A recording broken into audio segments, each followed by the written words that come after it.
Welcome to this press conference organized by the People's Progressive Party. With me here is former President and Executive Committee member of PPP, Comrade Bharrat Jagdeo. He will be making a statement after which we will be taking questions. Thank you very much, Sophie. Thank you for coming. Yesterday we heard the first budget presentation of the APNU government, and I've seen by now quite a bit has been written about some of the initiatives in that budget.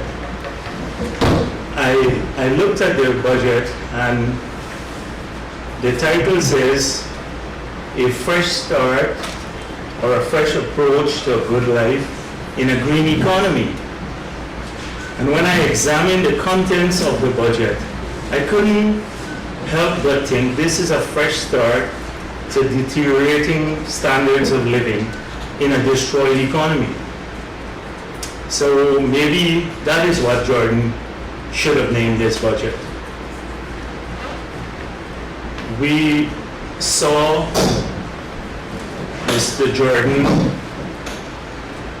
not sticking purely to economics, but in a very political statement, the budget statement, sought to disparage everything that the PPP administration did in the past, and to present quite a few initiatives or this new approach in a way that claims ownership of it. And I think he suffered a bit of schizophrenia, because in many instances he started off by praising the past and then concluded that it was all PPP morass and stench of corruption and everything that led to this wonderful past.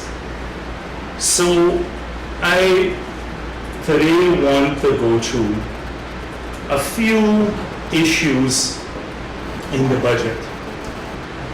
And I'm very cognizant that there will be a debate beginning next week, and the PPP will be in attending Parliament to participate in those debates. So I've seen the media reporting about this huge salary increase that was given, and maybe I start with that.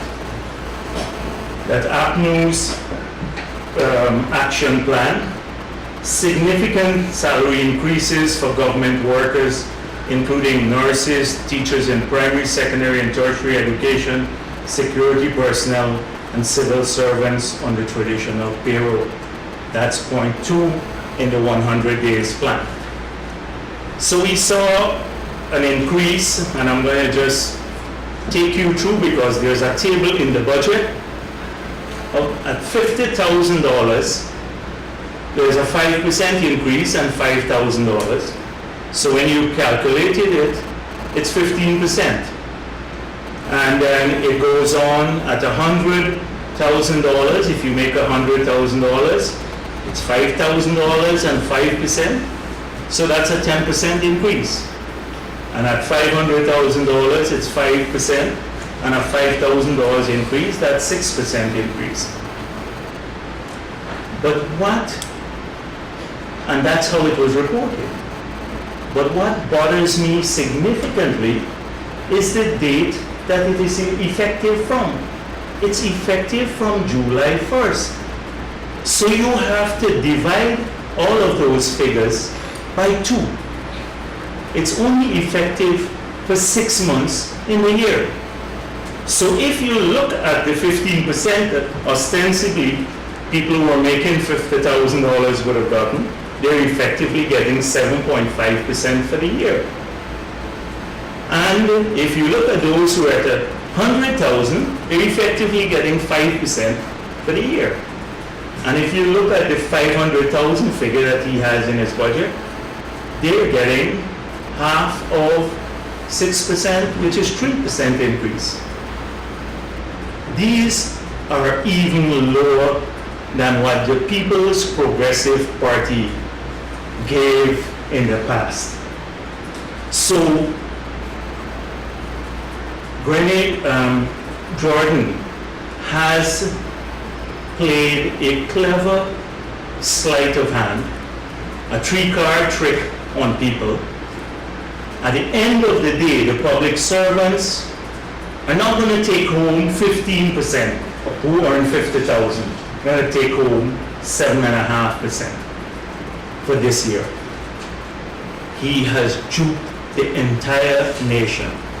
And I'm very disappointed in our very active media that they didn't point out that these substantial increases that were promised, particularly when ministers, and I see them backtracking and saying they never considered it, but Granger spoke about differentiation, Nagamutu defended it, Trotman, even in denying the increases, spoke about the need for differentiation and setting up a committee, because the proposals that we saw would have had them increasing their own salaries by over 100% in some instances. Vice presidents would have gone up from 580,000 to 1.3 million. And ministers, senior ministers, over 1.1 million. And junior ministers from 580 would have gone to about 800,000. And including the leader of the opposition was $1.1 million. And I propose not to take the salary of the leader of the opposition when I get into parliament. But this, the obscene nature of the proposal to give themselves huge increases, and had we not exposed this, they would have gone ahead with it, and it's still on the table because they're talking differentiation, and then give public servants a paltry sum, 7.5% for those who earn 50,000, and 5% for those who earn 100,000. And call that substantial is duping the people of this country. So that's one. That was one of Jordan's measures to fulfill the PNC's promise, the APNU's promise to the people of this country. Two, we saw that NIS payments now will be tax-free, and that this will cost the Treasury $1.3 billion. Now, we saw also another proposal to withdraw the subsidy that we had introduced for NIS, people who were paying NIS. But I did not see him say how much the Treasury will gain from that. So we need to find out from Jordan how much the Treasury will gain from the withdrawal of the subsidy that we were giving. This is for NIS payers, because we have $1.3 billion that the Treasury is giving to people. How much is it getting back? Then we will be able to establish in a net sense what this measure means. Is it larger than the $1.3 billion? Jordan, if it is larger, then it means that he's not giving anything to NIS payers. In fact, he's taking from them. The third point, school uniform assistance program.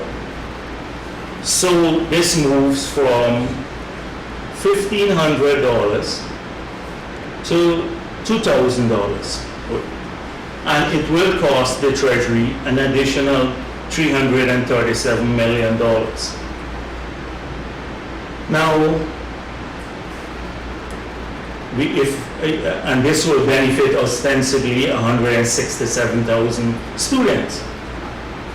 If we take the $10,000 that we had given as a transport grant, basically, to every school child, and we multiply it by 167,000, we'll have 1.6 billion, 1.67 billion.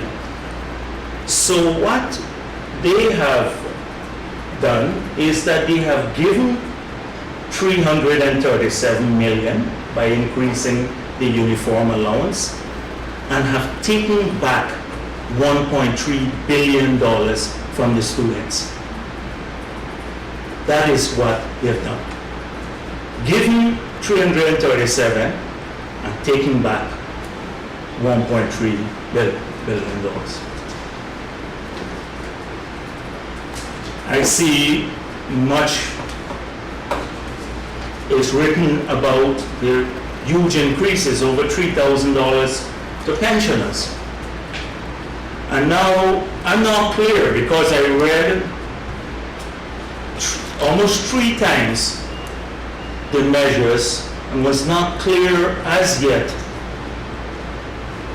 whether this subsidy for water for pensioners, where pensioners should not pay their water rates, that we introduced, and a preferential rate for electricity, whether those are withdrawn. Everyone has said yes, because he says, he wrote in the budget speech, this has to stop. So giving people $3,000 more per month. But if this is true, taking back from, I don't know how much it would cost these pensioners. Frankly speaking, it may affect thousands of people. I know it's going to affect thousands of people. He himself said 62% of the pensioners benefit from water subsidy and 30-something from electricity. So this may very well end up putting our pensioners in a net worse off position than they were before this budget. The next thing is the tax exemptions. So I saw that they were doing this in lieu, that they were reducing the taxes on some items, VAT, in lieu of the reduction of the rate that they had promised, a cut in the rate on the value-added tax. So I looked at the items, and frankly speaking, they were talking about friends and family, that the PPP giving support to friends and family. Well, we can almost tell who the lobbyists were to get some items zero rated here, because it all came out of serious lobbying. There's absolutely no consistency. So on one hand, where you remove the environmental tax ostensibly because it is discriminatory against regional production, and then you introduce a waiver on domestic value-added and the VAT for production that competes with regional goods too. So it's very inconsistent that way. And if the idea was to stimulate the production of fresh juice, why would you want to waive the value-added tax on imported carrots? You have to ask who are importing some of these items. And so this has nothing to do with cost of living. This has to do with people who have lobbied them to get the waivers. And I don't have the figure here. In fact, I do have it somewhere. But I saw an increase in the VAT collections from 2014 to 2015 projected by Jordan by over $1 billion. So here is a party that promises at the election that they will cut the VAT rate. They've refused to do so under the pretext that they need to do a comprehensive study because there were lots of remissions, and that the PPP friends and families had these remissions in taxes, $55 billion of this, not fulfilled their promise, gave people some items in VAT reduction that benefit a few people, and then increase the collection in the VAT. It goes against everything that they had promised. I don't want to refer you back to their manifesto, but you yourself know what they had promised. I'm not going to go into the other measures at this point in time, because we do have a debate in Parliament, and a lot of these issues will come out in the debate. But it shows you a pattern. Waiving duty-free concessions for a couple of people for motor vehicles, for the army or other groups, doesn't stimulate the country. In fact, I'm glad that the soldiers and the discipline services can now buy vehicles free of excise tax. I'm happy for that. But that is not a stimulus package, nor does it affect the fundamental issues facing people, particularly cost of living issues. I then looked at Mr. Jordan saying, in fact, for the past 2 months, they've been making the case that the country is bankrupt, that the country is totally bankrupt. They do not have money. The PPP, this big bad PPP, was so corrupt that it squandered all the money, no money to fulfill their promises. And so I was shocked in the budget to find that this same Minister of Finance, who had been making that case, has now proposed a bigger budget than we had in 2014. And he cleverly did something. He said that the budget is $221 billion versus the 244 returned in 2014. That was not, 244 billion was not returned. 244 billion was budgeted. The actual figures are more like 218 billion, but he did not want to say that they have a bigger budget than the 2014 budget, because they had in this same page 46 of their manifesto, they said that reducing procurement fraud, this was how they were going to finance the budget deficit, estimated by Mr. Anand Gulsaran, the former Auditor General, to be about 28 to 35% of total procurement spending of $140 billion. So if they have a bigger budget, I would have expected that since about 30% of it is fraud, that is money that the PPP would steal in the budget estimated by Gulsaran, that they would have cut the budget by 30%, because they're not going to steal. They are, perfect people, good governance. So it's either they were lying about us stealing, or they have put $40 billion in the budget to steal, because it's a bigger budget than the PPP had. It's a bigger budget. And so, how do they finance it? Imagine with this bankrupt treasury, he concludes that we are going to have a fiscal deficit that is lower than last year. Last year we had a fiscal deficit of 5.5% of GDP. It's coming down to 2.9% of GDP. So a bigger budget, it means more money to finance it, and yet a smaller deficit, all left by the PPP. So how come they had argued all along that the country is bankrupt and we left them an empty treasury when you can finance a budget of $221 billion?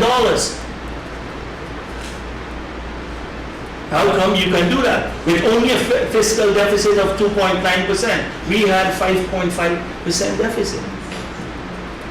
Does this not make sense to people that they were duped? That they were duped.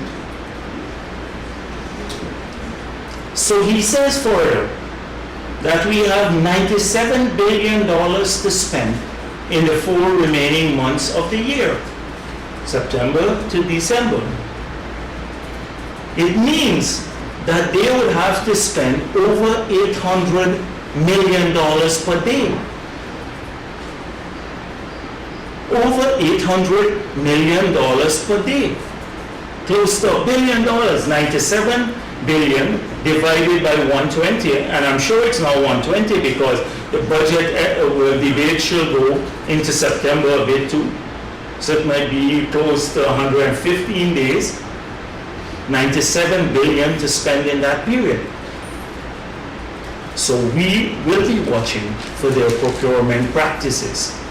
Because one thing he didn't say is that when they left office, there was no procurement law. There is a procurement law. And he talks about, I'm glad that Jordan spoke about the elections. I'm glad he spoke about corruption. I'm glad he spoke about the budget. Because that gives us latitude in the debates, because the debates generally are about the economy in the standing order. But once the Minister of Finance introduces elections and corruption and audit, this forensic audit, then really now it opens the door for us to talk about all of these things in the debate, because we will only be responding to what the Minister of Finance has opened up, the issues that he brought up. So let's talk about the biggest corruption so far that this government has perpetrated on its nation. They have hired 2 individuals who were in their camp without any public tender, contrary to the laws of this country, undermining the audit office of Guyana, to do forensic audits, for which I believe, but that will be proven in Parliament, that they don't have any experience to do because they've never done forensic audits before, through a process that is not transparent. They have not gone to tender. The same thing they accuse us of. Now, this contract, would the media please ask them, when they develop these terms of reference before they hire the people, because I gather they're busy doing terms of reference now. Secondly, what competitive process did they select to recruit these 2 persons? Thirdly, did they pay attention to the skills, requisite skills? And what is the cost of hiring these 2 persons? I believe it will run us into $150 million, because they are then subcontracting work to other people. But as I said before on another program, that when the Public Accounts Committee starts to work, we shall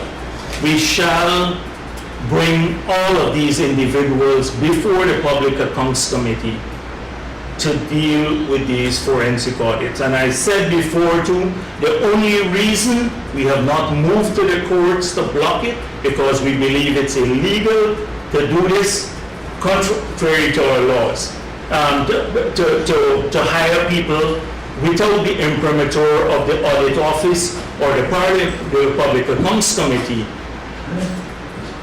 The only reason we have not done so is because we do not want people to think that we are afraid of any forensic audit.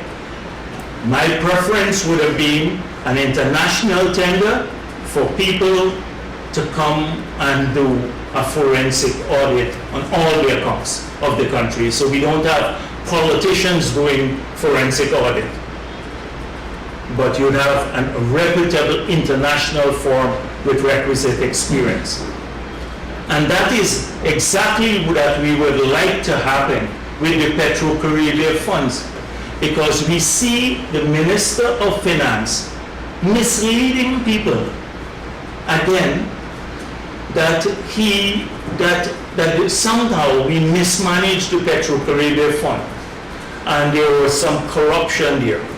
Why not go out to an international tender for an international forensic auditor to come and look at the Petro-Caribbean fund? But they have misled the rice farmers so much around this issue that they have to now claim that it was the PPP that mismanaged the funds. Now, if you examine the issue carefully, and I heard when the PPP team went to see Jordan, the budget, that he said he negotiated the Petro-Caribbean deal. And I remember how Petro-Caribbean came about too, that we were in Margarita at an ACS meeting.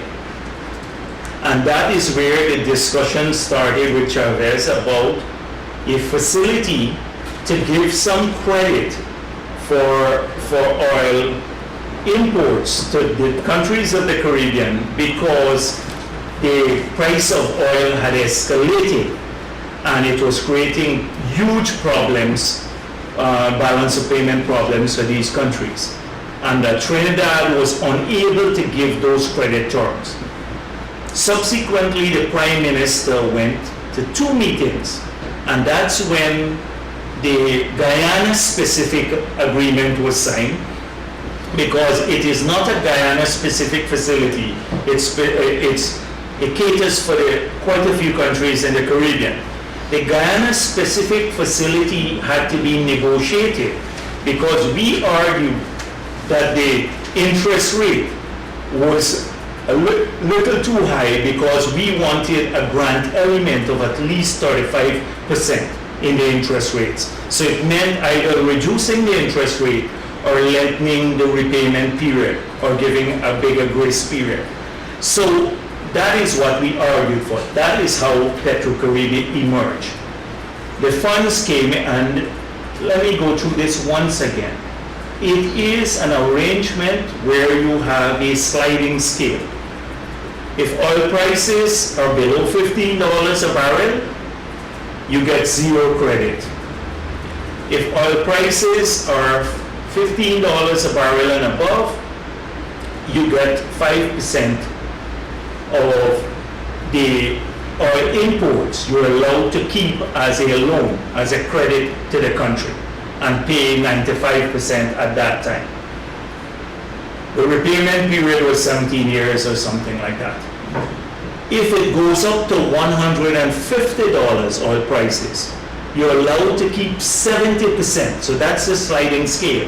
70% of the proceeds, the import costs as a loan, and the repayment goes to 25 years at 1% interest. And I think it was 2% if it's up to $40, 2% interest. That is it. We then imported the oil.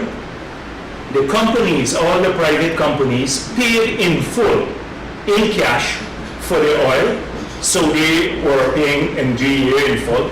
GEA then gives the central bank the money. The money goes into an account. Now the money sits in this account. This was over $600 million sitting in this account, Rob, managed by the central bank, totally the central bank, GEA. We spent $140-something million of that, because all of the other countries in the Caribbean, every cent of it was spent. We were the only country that did not spend all of the money on government projects. Every country in the Caribbean, because the money, I don't know how they say we can't spend it on government projects, because that is what Jamaica did, St. Vincent did, the smaller, almost of the OECS countries did. They spent every cent of it, because it's a loan, you have to repay the loan. It doesn't make sense you take a loan if you're not going to utilize it. So the money was there. How did we spend the money? We went to the parliament for the whole project, 16 million, 10 million for housing, and another $100 million for GPL. And those were put in the budget, and the APNU members of parliament supported those. Or at least they saw them in the budget. So the government spent $100 million. So you still have $500 million, 540 something, I don't know the exact numbers now, in the account. What did we do? So we had a rice deal now with Venezuela. So if they take $100 million of our rice we ship to them, they then cancel $100 million of debt to us. So what happened over this period? They canceled over $500 million of debt. So we no longer have a debt because the balance in the account was used to pay off rice proceeds. So to say that the account did not have money, if the account had money and we were not paying the farmers, then it meant that we were abdicating our responsibility to the farmers. Now I see $23 billion announced by Jordan in the budget for the rice industry. So I scoured the estimates, and I can't seem to find much of this. It is and I'm not saying because I can't find it, I just scanned it, that it's not there, because subsidies to local organizations only grew by about $11 billion. And then Jordan himself said that the biggest driver of expenditure is not the $23 billion, but the $12 billion to Gaisuko. So he is claiming that the biggest driver of expenditure is the $12 billion to Gaisuko. In the subsidies to local organization, I saw it grew by about $11 billion. So that is close to Gaisuko. So I'm thinking that what they very well may be doing is a dummy transaction. That they're passing the entire arrangement through the budget. So what they will do is to bring in, to put their resources, or to have a line item in the budget called subsidy to the rice industry, and then bring in the Petro-Caribbean funds as financing. And so in a dummy transaction, it nets out. So it's not anything new, but I am just speculating because I am happy. In fact, I hope it's real money, and I'm glad it's real money. $23 billion will allow APNU to now pay the $6,000 and $9,000 per bag of paddy that they promised the farmers. So if it's real money, we are all supporting it. We're in favor of it. We had put in our manifesto. If you check our manifesto, we had put a rice price stabilization facility that we're going to fund. We hope it's real money, and that beginning next week that you will see we have 120 days remaining in not beginning next week, for the 4 months of the year, that they will disburse $23 billion to the rice farmers. We are in support of that. We will applaud them for doing this. But if it's not true, if it is a dummy transaction, it's again an attempt to dupe people. If it is a dummy transaction. And so you can ask, let the rice farmers now, maybe a few of them, I'm going to ask them to go to see Mr. Jordan to say they're ready to start collecting this subsidy. And I have to talk to C-Raj from the RPA to ensure that this happens. Now, I heard Jordan said that the economy started slowing down before they got into office. What he did not say is that in Guyana's case, we have had 9 consecutive years of positive growth, in the economy. 9 consecutive years, outperforming every country in the Caribbean. The closest that came to us is Suriname, outperforming all of those countries. 9 consecutive years.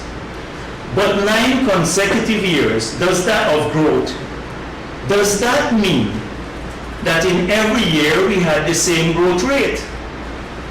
Because growth rate is very sensitive to what happens in various sectors because of their weight in gross domestic product. So if you have issues in sugar, which has a big weight, sugar and rice is significant, almost 20% of GDP, then you will have issues, the growth rate will come down for that year. So it is very sector specific. But take, for example, in 2011, in 2010, we had a 4.4% growth. In 2010, that is 2009, 2010 we had 5.4, 2011 5.4, 2012 4.8, 2013 5.3. So between 2011 and 2012, the growth rate came down. It was not a sign of recession. It was not a sign of slowing down in the economy. It was specific problems in a particular sector of the economy, because by 2013, based on our policy measures, the growth rate went up back to 5.3. So the fact that we had a 3.8% growth rate this year doesn't mean that the economy generally is on a downward trend. Because in the same year, in the World Economic Outlook in 2014 showed that the world grew by 3.3% and the advanced economies by 1.8%.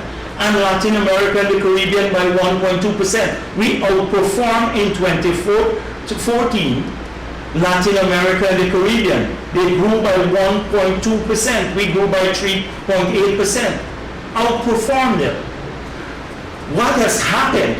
A sudden halt in spending and a whole range of things now since APNU got into office is a crisis of confidence, because people believe they're incompetent, that because of their action, they're sending all the wrong signals to the private sector.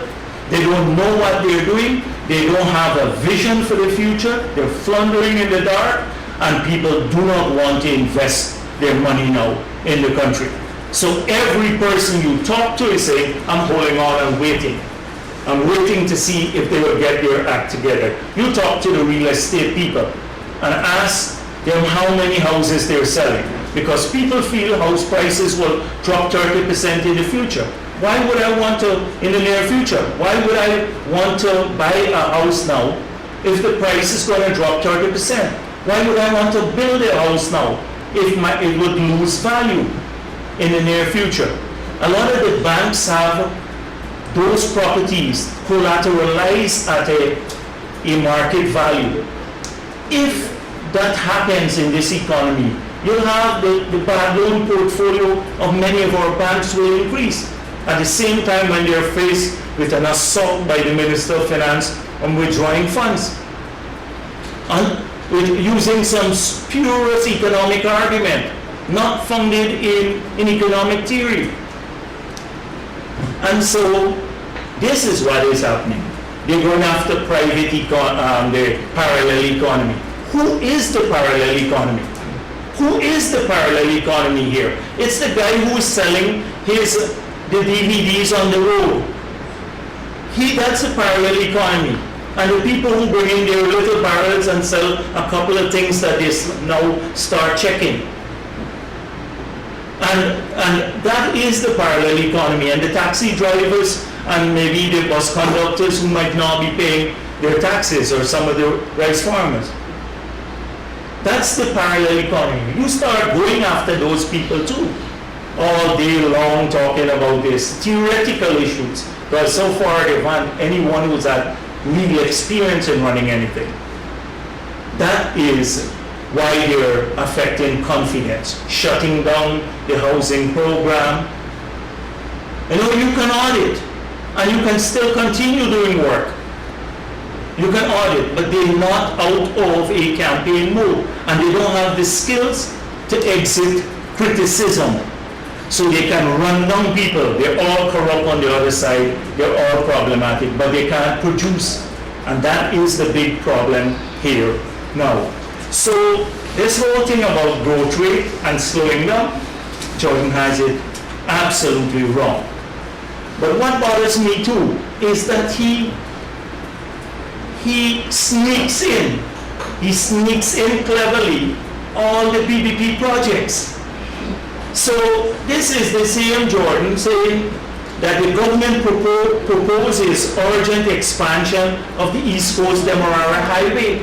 And I'm thinking, isn't that a PPP project that we went out to tender? You remember the bid with the Chinese company, and they wanted it to give it to the one that had $60 million versus the $47 million. And we said it should go to the lowest tender. That money is secure.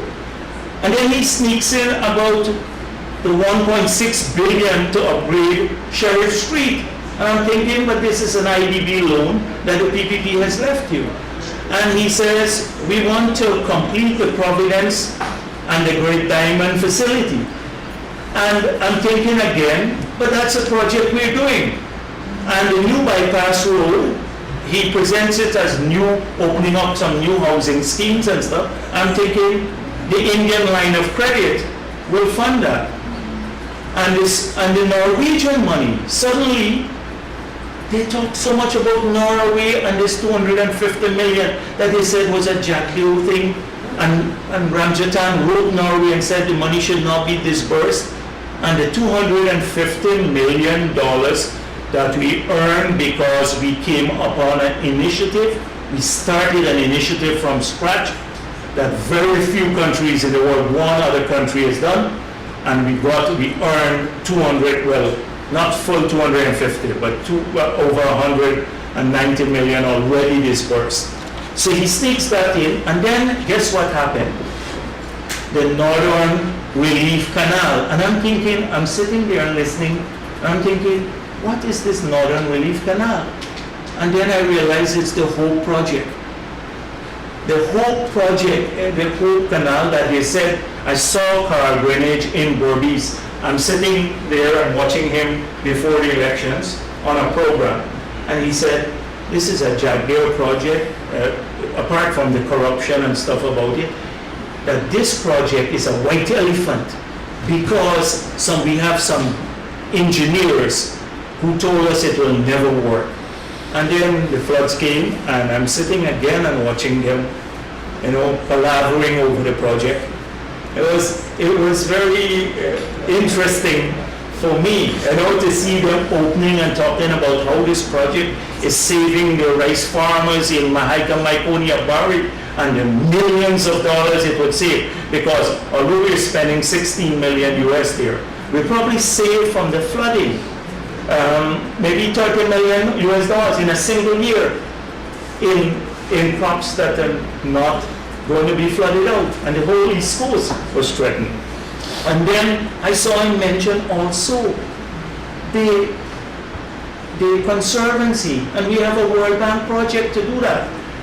And then he said the OLPF is a horrible project, friends and family we're giving it to. And I'm thinking, this PPP has a lot of friends and family, because over 50,000 laptops were distributed. So it has to have a lot of friends and family. And the 10,000 that he speaks about that they're going to give, the 10,000 computers on the way from China that they're going to give to the teachers, etc. Those 10,000 computers were procured before the government APNU took office. And so I'm not unhappy that our teachers are going to get the computers, or our educators. But I want them to know it has nothing to do with that. Nothing, absolutely, because they were procured long before and they're on their way. And further, the reasoning why we did one laptop per family rather than one laptop per educator, because educators also live in families. And we were thinking that we can't afford to give a computer to every school child, because if you have 6 kids in the home, then that means 6 computers will be in a single home.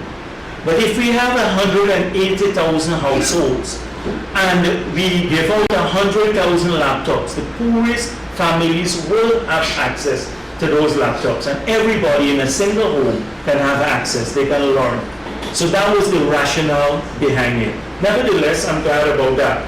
And so he spoke about road to Bartica, and about the bridge across the Demerara River, and about the liberalization of telecoms and the Ogle Airport, and all of these things we are in our budget or we've secured financing for. So you don't hear about the stench of PPP management of the economy or corruption there. We don't hear about the stench of PPP corruption. It is Jordan cleverly sneaking this in. Water treatment plants, Deepwater Harbor, all of this, the road to Brazil, all of this mentioned back. We are very, very happy that the subsidy, they're giving some money to the sugar industry. We will support it fully. We believe that sugar industry should even get more. We have promised them more. The sugar industry is critical to not only the workers there, but to macroeconomic stability, which was acknowledged by Greenwich. I'm glad that he acknowledged that, so he could tell the others who are hell-bent on destroying the sugar industry, because suddenly overnight they've become specialists. 2 days they've gotten involved in sugar and they have a plan, they know what to do, they want to shut down the industry. And if management was so bad under the PPP, I'm very happy that the persons who managed the sugar industry between 2009 and 2014 were rehired by APNU to run the industry again, Errol Hanuman and Paul Gibb. So they criticized us for having bad management, putting bad people, square pegs in wrong hole, should not put these people to run the industry. And they've rehired the 2 persons who were there as chief executive officer for 5 of the years, and the year when we had the lowest sugar production, because sugar production has recovered too. It's all about politics. It is about politics. So a lot of inconsistencies. Maybe I should, I've been going on for a while now, and I still need to speak at budget time. And so maybe I should save some of the things that I have, or other things. Okay, just Talk about, no, but there's one thing that I can't let pass. It's the, and please share this around for some people. Let me leave one with me. This is here an IDB graph of a study done on what GPL's generating cost will be with a miler and without a miler. And I didn't share everything with you, but let me make it clear. Jordan said it is criminal to go ahead with a miler. What is criminal is Jordan sticking the taxpayers of this country in the future with a cost of about $3.5 billion US dollars more that in 20 years that they will have to pay, that they will have to carry if a miler is not built. And let me tell you, I believe that they are duping President Granger. I believe they're duping him because you have a few people who have been examining the project economics here that are clueless about, even you don't have to be an economist to understand what this project means to Guyana and what we would lose if we don't proceed with it. So let's start with the first issue. He says that they want a green economy. They want a green economy. But a miler falls, when built, can decarbonize the entire energy sector, or 90% of our energy sector. So the big talk about decarbonizing the economy, etc., is nonsensical if you do not proceed with a solution surrounding renewable energy. So their scuttling of a miler, which I believe is for political purposes, and they had to say something else. So they said, we are exploring the Upper Mazaruni development project. And here I'm thinking again, and with the Brazilians, I'm thinking about this, and I recall President Lula and I opening the bridge across the Takatu River, and he spoke with me about hydropower.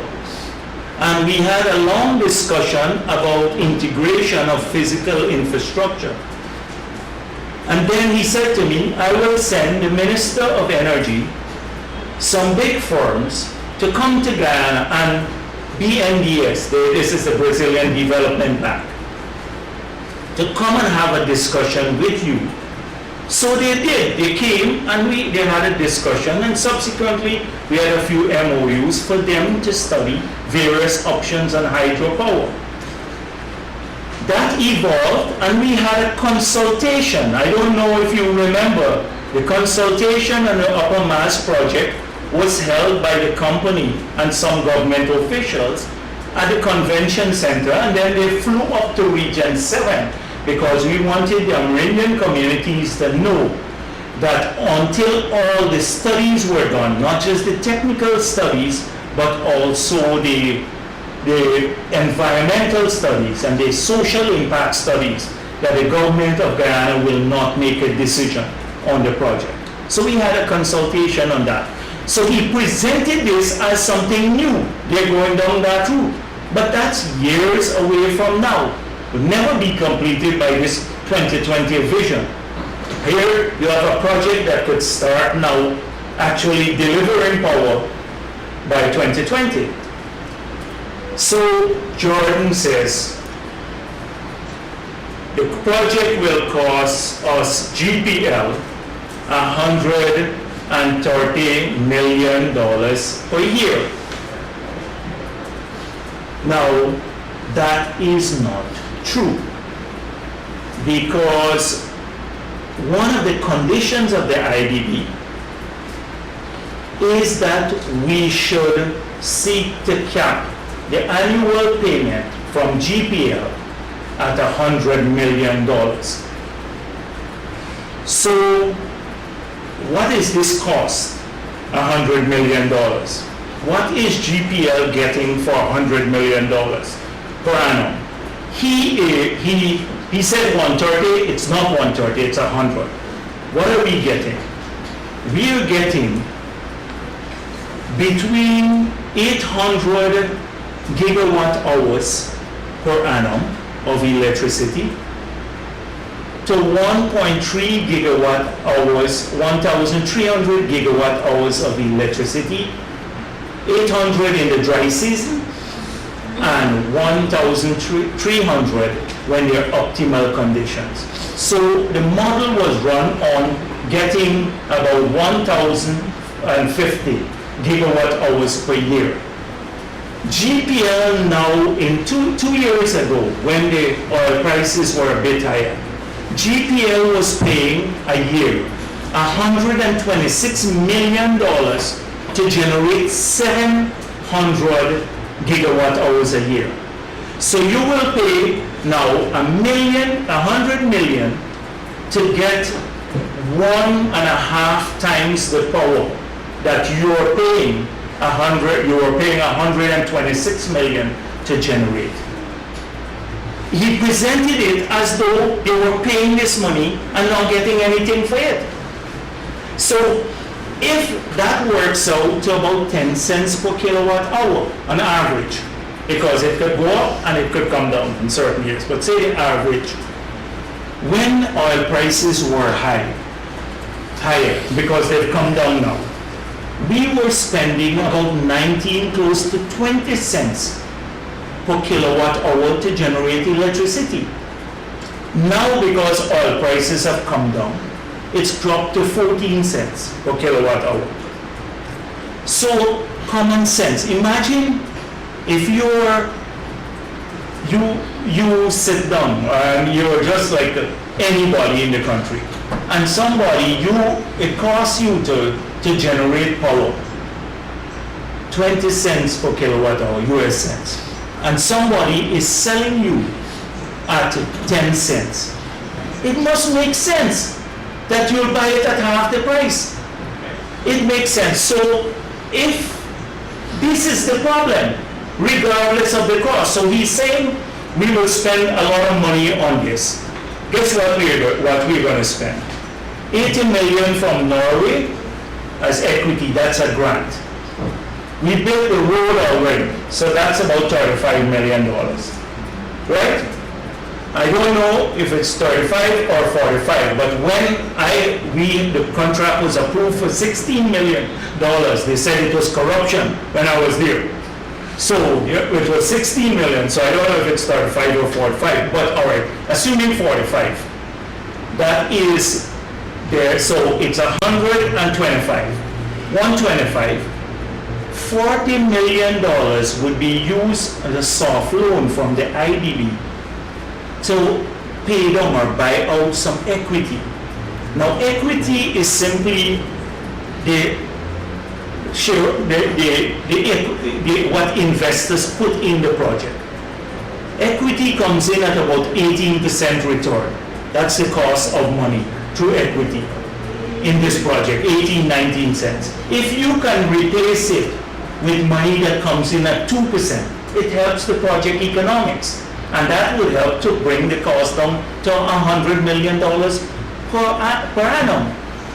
So that is our expenditure. So assuming that it all holds well, it's 165. And then he mentioned about 65 million going to LC. Well, we're not losing the money.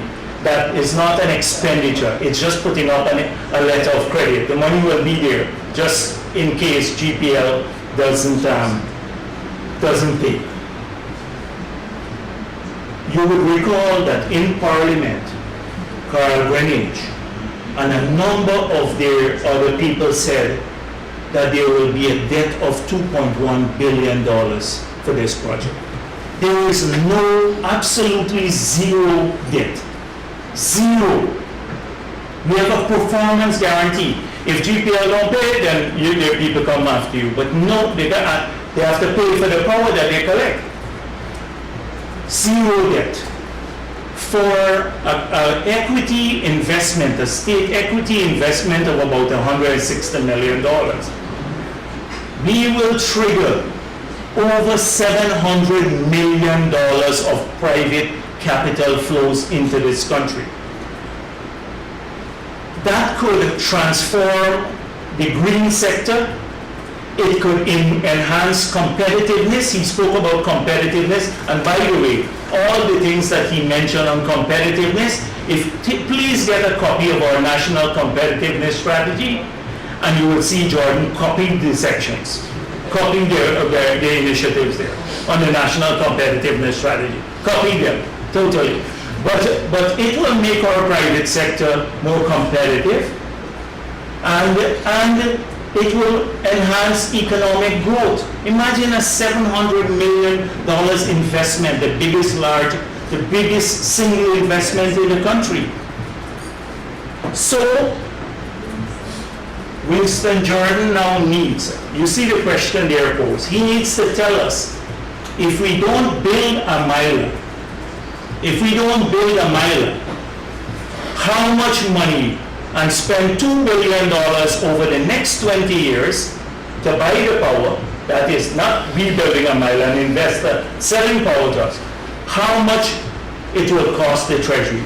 It will cost us $5.5 billion if we have to generate ourselves power, because we'll be generating at twice as much cost. The next thing with buying hydropower is the price is fixed for the entire 20 years, and then it comes to us for free. After 20 years, we get the hydropower for free. And then the cost is not 10 cents per kilowatt hour, it's 2 cents per kilowatt hour after year 20. Comes down. But if we, so he needs to do this. If fuel prices escalate, and this is what the IDB graph is showing, that it could go, the difference between building a miler and not building a miler could be $200 million per annum.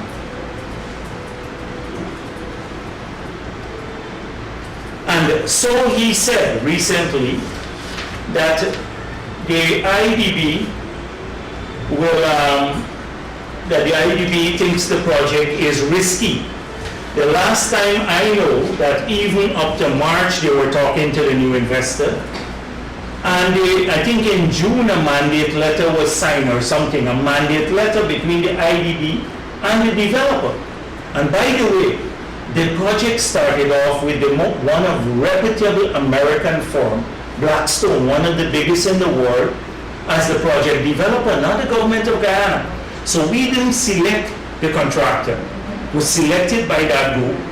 So what the signal by killing a miler, they're telling every person around the world, serious investor, don't come here to invest. Because for political reasons, not technical reasons, we will kill your project through vindictiveness, because somehow Jagdeo was involved in it. It gotta be cut, or somebody, a PPP. So this is the signal to private investments, and that is why I saw a reduce in the balance of payment, reduce inflows next year. In fact, the reduced inflows are going to come, and you're going to see private capital will dry up in this country, causing grave economic problems. So Jordan needs now to tell the country, if we don't go with a mile, what will GPL do over the next 20 years and how much it will cost us? How much it will cost GPL to generate 1,050 gigawatt hours per annum at 14 cents per kilowatt hour and at 20 cents per kilowatt hour because oil prices can go up back. He needs to tell you, and then you will make a decision whether a mile is good for this country or not good for the country. So I just thought, and what is criminal is Jordan not understanding this. The incompetence of Jordan on this matter disqualifies him from managing our economy in any way that I think. All right, there you have a long statement. Many issues, right? No, we have just now. You have this here.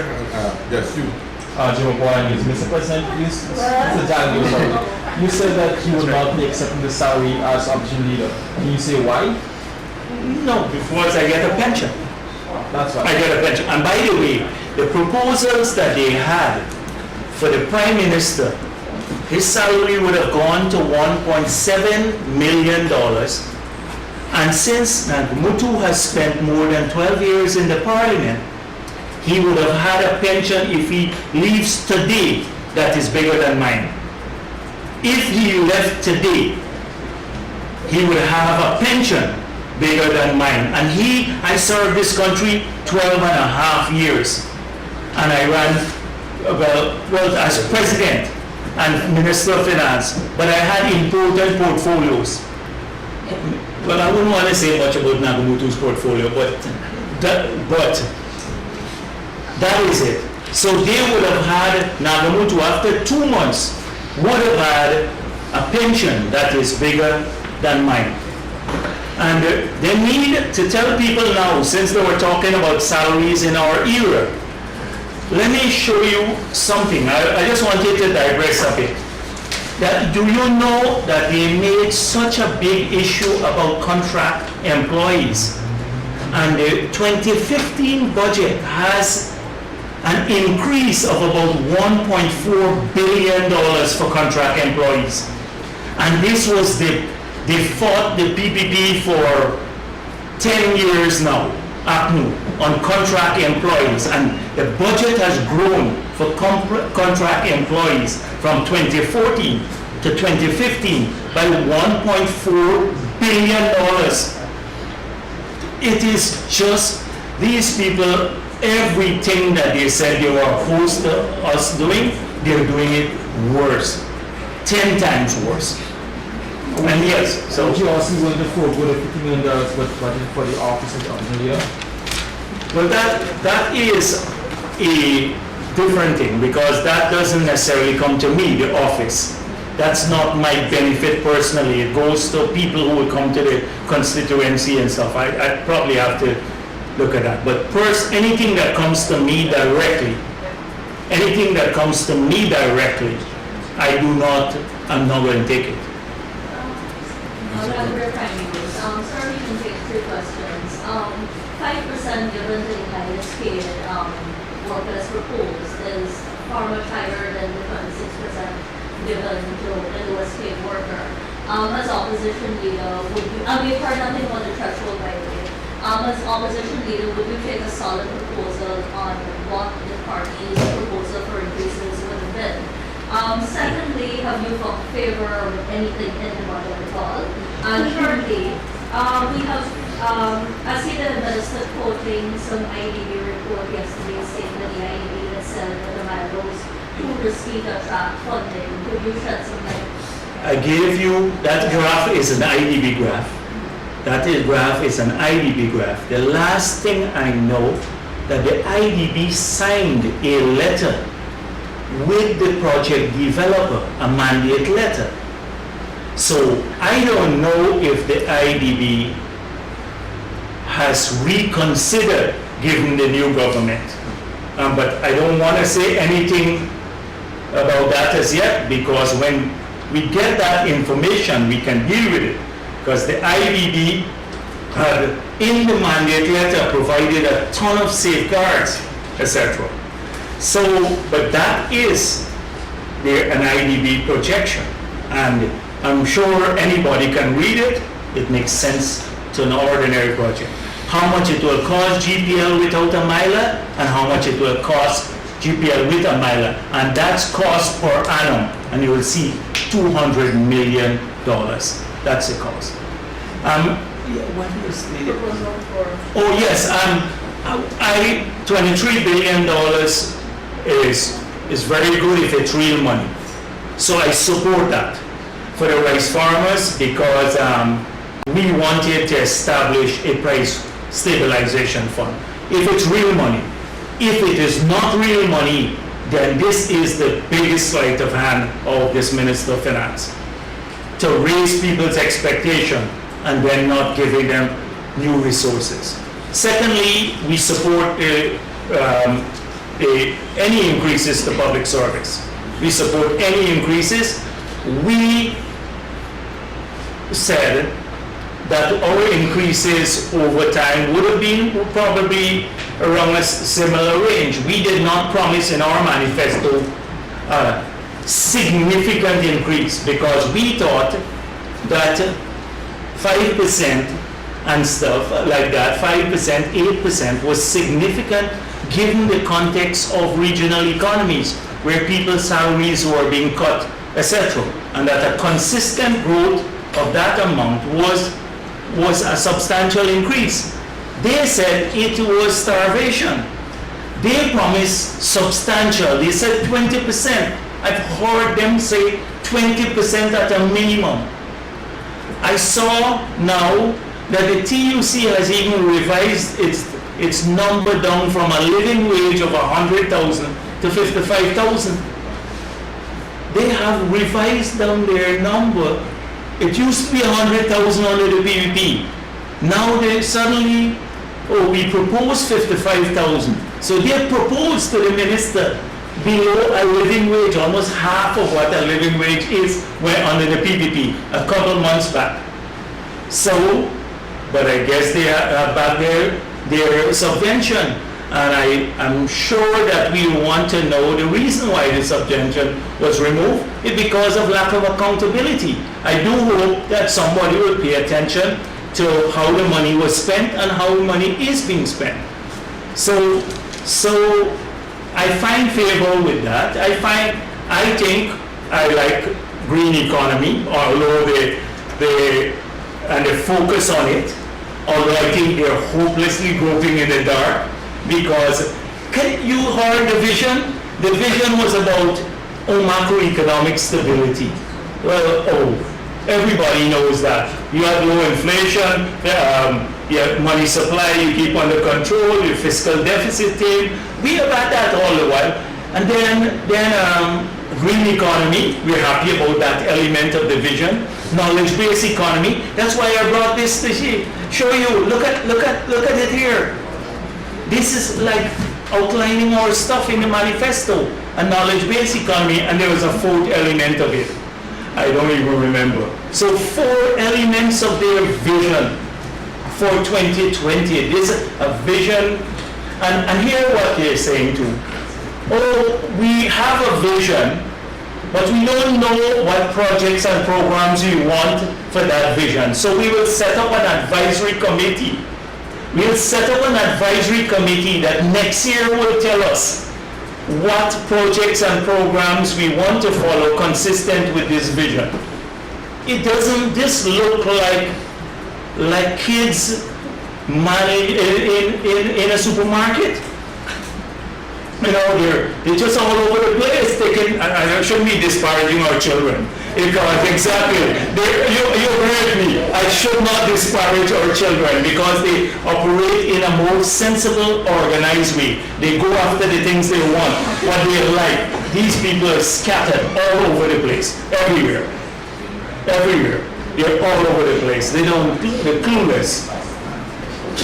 So, yes, please. I wanted to take you just back to sugar. You talked a little bit about the 12 million that they're receiving, stating that the PPP would have, you think that they should have gotten more. How do you justify saying something like that, considering Gaisuku currently has over $60 billion worth of debt? They're then the Commission of Inquiry, which you are not going to, even though on the campaign trail you said that you would take a personal vested interest in Skeldon and Gaisuku, and you haven't even addressed the COI. Yeah, but I don't think, I think the COI is a show. I think the decision what to do with Gaisuku has been made and it's somewhere else. And do you think that? And I do not think the board will have any say in this. It's decided elsewhere. So before the CII has heard everyone, they pronounce on what they think is good for the industry, privatize. So if it's so inefficient that nobody privately, the state can run it and the cost of production is so high, why would a private investor want to buy into the sugar industry? They can't address the fundamental issue.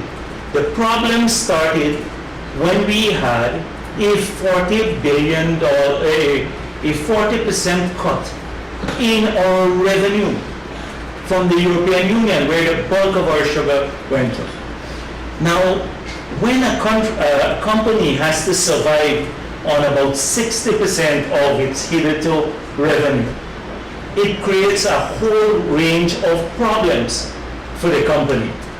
We could have gone the other route of privatizing, but or shutting down the industry basically, because at that stage, private sector loses interest. If the revenue wouldn't allow you to make money, why would I invest my money in the company? If we shut down sugar, creates untold problems for the economy. Look at what we did with bauxite. We nurtured it along until we got big investors. We did it. So let me come back to the issue. We outlined in our document, there is a 2015-2017 management plan about how you can recover in the sugar industry. I hope that they would allow the people who drafted that plan to play a meaningful role in presenting it. The people who drafted the plan and worked on it, because I believe sugar can work. I believe you can still do the distillery and the refinery and do so many other things with sugar if you're prepared to invest in it. But the money will come back in the long run. I am convinced that the sugar industry can have a viable future in Guyana. And I'm not going to be part of any process. In fact, I'll fight it every single day to dismantle the sugar industry through vindictive action, because a lot of sugar workers support the People's Progressive Party. So I'm not going to no commission of inquiry.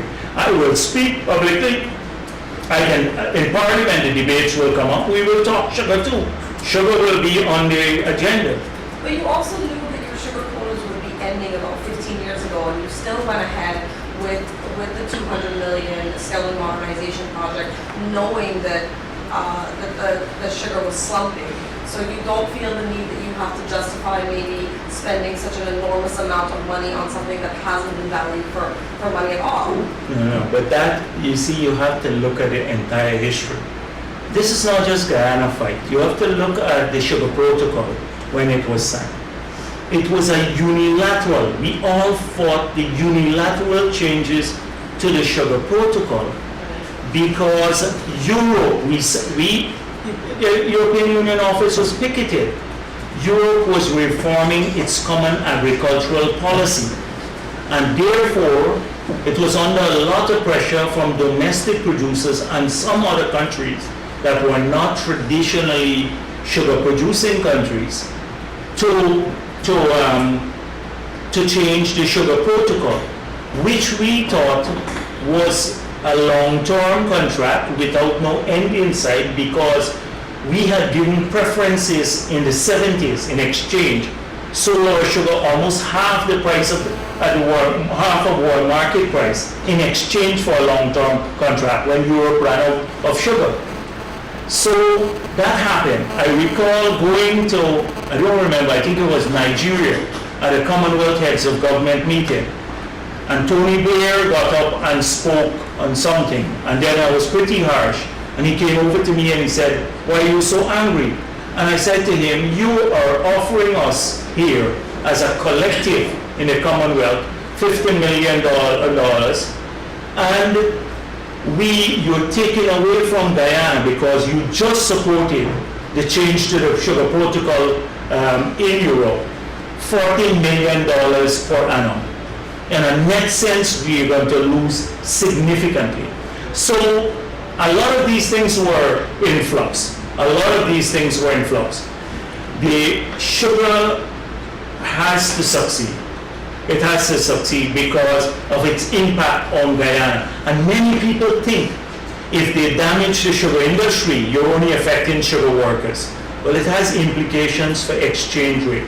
It has implications for income, because national income. It has implications for interest rates, for stability generally, macroeconomic stability in the country, which will affect every single one. So I believe that the sugar industry has a good future. But you can't put theoretical people to do it. I just have one follow-up. No, let me go on to someone else. You have to. All right. Sir, I wanted to labor a bit more on Pushman's point about sugar. The point is, sir, in 1999, Skelton was commissioned. 2000 was when the preferential market prices and so on for sugar in Europe ended. The point of Skelton was to cushion what would happen when those prices. So was it that your vision was blurred, or are we ready to admit that it was incompetence that caused Skelton to fail? There is a deal of incompetence. There is a good deal. What we did is, our plan was to increase sugar production, and not the politicians did this plan. At that time, Booker Tate was managing the industry. You recall that period, Booker Tate. So they worked with some of our board members at that time to come up with a plan to bring the cost of production sugar, the politician of sugar, down. We were told that more of our sugar production should shift to Berbice because they had class 1 and class 2 soils compared to the Demerara estates. That was the first thing that the politicians were so told by the specialists in the sugar industry. Secondly, that we needed to get our production up to 400,000 tons so that unit costs will drop. And as a result of that, our cost of production per pound of sugar will be about 12-13 cents a pound. So that when you look at the Demerara estates, which were about 20 cents a pound, 22 cents a pound, when you combine the two, the average cost would have allowed you to succeed in the sugar market. This is what the politicians were told, not that we did this. Booker Tate, working along with the board, made a presentation to us. So we thought this is good because it would allow us a long-term investment, would allow us to bring the cost of production down. So we contracted the Booker Tate group. We went out to a public tender. We got 2 bids, one from India, one from China. Selected that. The technical people did the selection, not a politician again. They recommended, we went with the Chinese. But we said, that's not enough. We needed, because this is a turnkey contract, we needed somebody to look out for our interests. So we had the Booker Tate team, a project team. Remember, they were getting fees as the managers of Gaisuku. But outside of those fees, they were hired as project manager for Skelton. the same Booker T group, separate fees negotiated with them. And they were supposed to look at designs, overseeing the implementation of the project. So they were getting paid. We had major problems upon the completion of the battery. The pump dumper was undersized. There were lots of, I know you know what the problems are. So we said, we're not gonna pay you, the project manager, because you were supposed to look after our interests. They're the best technical people in the world. We're paying for them because high rates. They now went to court recently. They won the court case because we refused to pay them, now looking out for our interest. And now that guy Suko has, I think, appealed that case. So the politicians went along with the technical issues. It was, if this was done in Jagdeo's office, that Jagdeo decided, or by that time it was still Janet, I think, in that period, because the plan was developed a long time back to get the production done. But in my era, the project started. If I had decided on this myself and come up with all of these ideas, I'll take full responsibility for it. But we pay people to do it. And we're suing them now. We sue them for this. The reality is that Skelton could still be fixed. Skelton could be fixed. But on top of that, we had this big problem of the cut in sugar prices. So regardless of all of that, our revenue started collapsing. So it just shows intention to save the industry. Why didn't you take No. Someone else, and here. And by the way, on the same sugar, since you're on it, they claim that they discovered it had all of these debts. When they had the parliamentary, I don't forget what it's, the Standing Committee, Economic Services Committee, the chief executive officer was asked to go there. And he presented a plan for the future. And he also talked about the liabilities of the company. And they knew before the elections that the place was out of money because they were saying we were trying to sneak some money into the company from GGMC. You recall that? We only were trying to give the sugar industry the money, and it could only be because they needed the money. So how come you discover that they need money now? Because you blocked us from giving it because we argued they have to get the money to survive. And so this discovery of them needing money and needing subsidies and stuff like that, it's not really a discovery. It's like how they discovered I lived at Pradoville. After 4 years, I discovered it, and I paid $5 million per acre, which was reported in several of the newspapers 3 years ago. They discovered that too. This is when you get married. I'm just taking some time. Are you saying, sir, that the blame should be on the advice given by the creator to the civic industry? Because you're saying if it was all your ideas, you would accept full responsibility. Politicians always have to. You have to take some of the blame. But the way you do it, you have to seek the best technical advice. And we sought the best technical advice. Things did not turn out the way they're supposed to turn out, but we sought the best technical advice. And that advice came to us, and we had to make a judgment. Now, think about the converse.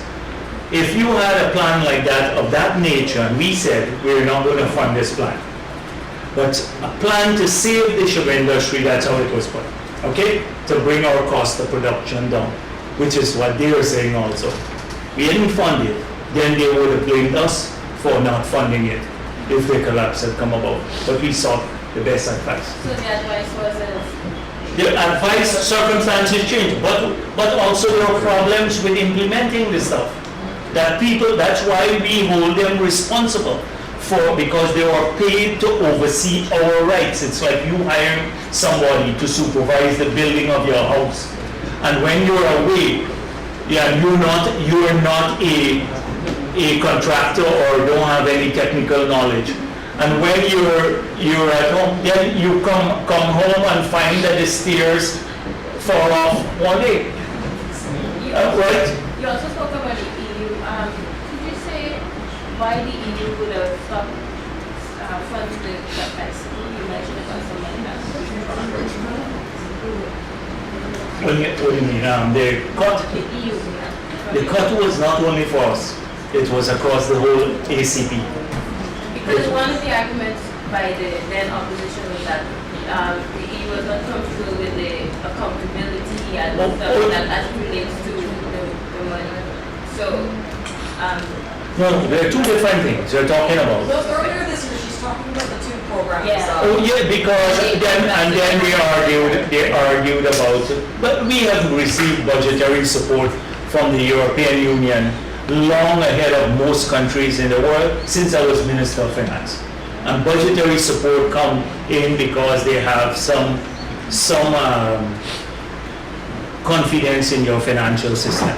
So because budgetary support is just given to you and you program it. So we have had that. There are ups and downs. I gather you had this issue with the prorogation of Parliament that it created some problems. But generally, we have had a lot of disbursements from the EU. In fact, we are one of the better implementing countries in the whole ACP. Yes? How do you, No. Those who have spoken. how do you intend to go about, you mentioned keeping the procurement practices under the spotlight. At the parliamentary level, you don't have the majority at the PAC nor any of the major parliamentary sectoral committees. How do you expect to be effective without the majority? But we're gonna do a number of things because we probably have to send somebody every time a bid is open because these guys are clever, very clever. We may have to send someone and we'll hold them to account. We'll ask a lot of questions in Parliament. Trust me, Jordan will have a lot of questions about quite a few things that we know that's already happening. Quite a few things that we know it's already happening. We want to know how the over $200 million that were spent on the dollars that were spent on the inauguration, where it came from, and whether, because I heard some people said it came from private sources. Now, are those private sources contractors? Are they contracted? Is a record being kept of these private donations? Who collects the private donations? Because all of that has to go into people's integrity statement. So a lot of those things we want to find out a little bit later, and we'll get around to that. Like I heard recently, some people, private people, are paying for ministers' trips to different parts of the world. You know, this would have been something on official duty. When you're ostensibly on official duty, but they're being paid by someone else. No, someone is collecting money to fund these private trips, and so the media now has become very quiet on some of these issues. I'm not criticizing. Oh, it was reported? Yes. I'm glad. That's why I'm happy to be wrong on this. I'm happy to be wrong on this. But lots of those issues. And so, like how the procurement for the refurbishment of OP, you know, how was it done? Will you then support the establishment of the procurement commission? Yes, but this is a fallacy about the Public Procurement Commission having anything to do with operational issues. There is a procurement law in the country. I saw Trotman saying this. He was confusing the law with the procurement board with the Public Procurement Commission. The commission does not have operational responsibility. It has oversight responsibility. The board has operational responsibility. So he said he was wondering how they could do this thing without the Public Accounts Commission. He doesn't understand. There's a new law, a Public Procurement Act. It sets up a structure. It says you have to do certain things. If you're not satisfied, you can lodge an appeal. I saw Jordan said they want to give people the right of appeal. Well, that's already in the law. You can appeal. If the tender board gives you an answer that you're not happy with, you can go to the court. We took the cabinet out of the awarding of contracts. No objection rule. I saw them distorting that again. There's no objection rule. And there is an ominous thing that has happened by stealth. For over the years, we have consistently, let me just give you another example, but maybe I should wait for the parliament. Let me keep it. Leave it for parliament. Let me keep this one for parliament. Just two questions regarding the contractor which actually has to execute the project relating to the sugar industry. Why not, or why didn't government look at taking contractors to court? That's one question. Finally, does the opposition party have an issue with the amount which has been allocated for the opposition party, and have any steps been taken towards establishing a headquarters? I don't know how much is allocated as yet. 50 million. And no, I have not taken any decision about that as yet. You have an issue with the amount for the allocation? I don't know what it would take to do the work, but I don't know. No, because that was the amount which was allocated to the Granger? Well, if it was allocated to him, that's what we have to live with. Exactly where was that? If that was what was allocated to him, we have to live with it. First question, why wasn't the contractor taken to court? But because we withheld resources from the contractor. We withheld resources from the contractor. The contractor claimed that with the pond dumper, take for example the pond dumper, that the design was done by the guys who, they were presented the designs by the people who were overseeing the project. So they said we built according to designs. And this pond didn't come from China, the pond dumper, it came from Miami. We procured it out of Miami based on specifications that you gave us. Now, I don't know if they want Jagdeo to go and draw the specification, the size of the pond dumper too. But that is what happened, and that is why we had issues. So, yes. Mr. Duggan, yes, a question. No, anybody else, and then I come to you. The last I give you a follow-up. Anyone who has spoken. All right, you have the last one. Sir, because you talked about traveling, I don't know if I'm making a discovery today, but do you have a spouse? Because I'm interested in spending last year, I think we claimed $47,000 for you and a spouse traveling to the US. No, I never did. You never claimed $47,000? No. For your spouse? Never. And your spouse? Never did. Never did. Thank you all, ladies and gentlemen. Never did. There won't be